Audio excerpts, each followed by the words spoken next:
and welcome back to yet another flute tip of the week. This year seems to be going by so fast. I can't believe it's already February. Seems like just yesterday it was the 1st of January and half the world was really tired. This week we're going to be talking about something that a lot of people find a lot of fun to try to mess around with, or just want to be able to learn to control it a little bit better. And that is singing and playing. Let's get right to it.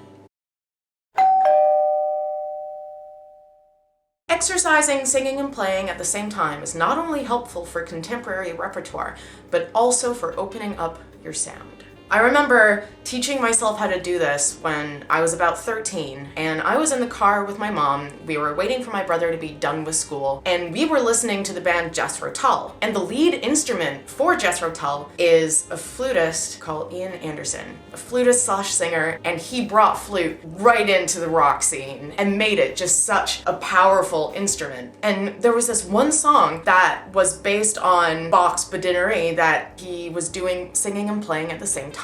And I just said to Mom, that is really cool. And so even though we were in the van, I took my flute out, I sat in the back seat so I had a little bit more room, and I taught myself how to sing and play at the same time. But it can be difficult to sing the same pitch as you are playing on the flute. And that would result in not only hearing 2 different pitches, but 3 if you bring into account the difference tone. A good deal of contemporary music does require you to be singing the same pitch as what you were playing, or at least being able to control it so that you're able to perhaps even sing and play different pitches to be able to do harmonizations. And so this exercise is going to be able to help you learn to control that and harness your inner sing power. First off, for being able to sing and play at the same time, you make the same kind of action as for humming, but you use a lot more air to be able to have enough to produce a sound on the flute as well. So what you would want to do is first just sing a note, then try to sing a note and put your hand in front of your face to feel air and start using a little bit more empty air like you would use for the flute. And then you try it on the flute. So for this exercise, what I like to do is just simple scale patterns. So starting off with just doing a full scale, maybe 1 or 2 octaves, so that you can practice bringing either your voice high enough up or getting control of dropping your voice another octave so that you can be in a comfortable singing range. And then after doing it straight up and down, doing scales in thirds, doing arpeggios, basically expanding the interval so that you can start getting better control of how far your voice has to go to be able to do the same intervals and pitches as on the flute. First, let's start with a G major scale, and let's do it all slurred.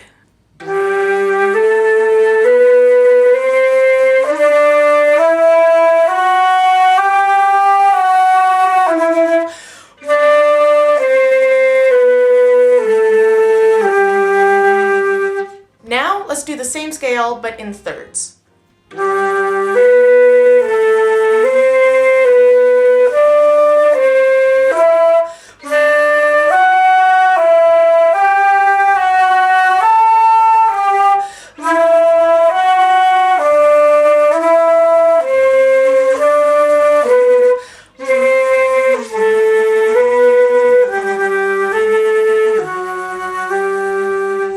Now, just so that you can hear the difference it makes in your normal sound when you're playing, I'm going to do a part of the scale with singing, then I'm going to start the scale again just with my normal sound.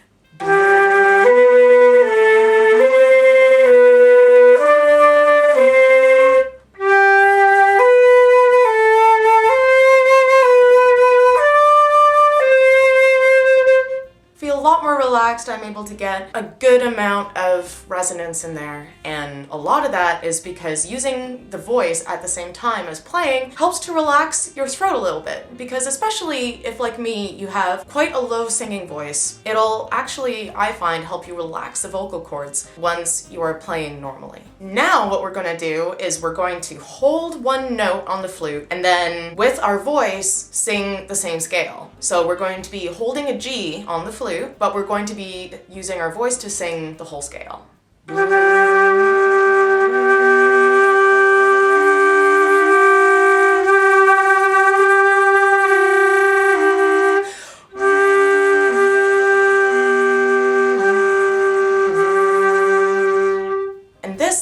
allows you to practice singing in tune along with a drone. Now, just for fun, what I like to do is I like to play a higher note and then with my voice start on that note and just slide my voice up and down. And this is a really good demonstration of the reaction of the difference tone to what is happening with the voice versus the flute sound.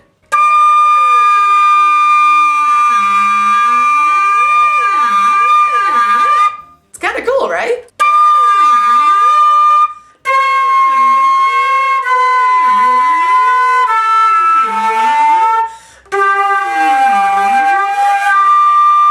Not only are these exercises really helpful for being able to get the control you need for contemporary repertoire of the relation and tuning of your voice to the flute, but it's also kind of fun. So again, that tip was exercising, singing, and playing at the same time is not only useful for contemporary repertoire, but also for opening your sound. I hope you find this week's tip helpful. I'll see you all next week. Flute happy, sing happy.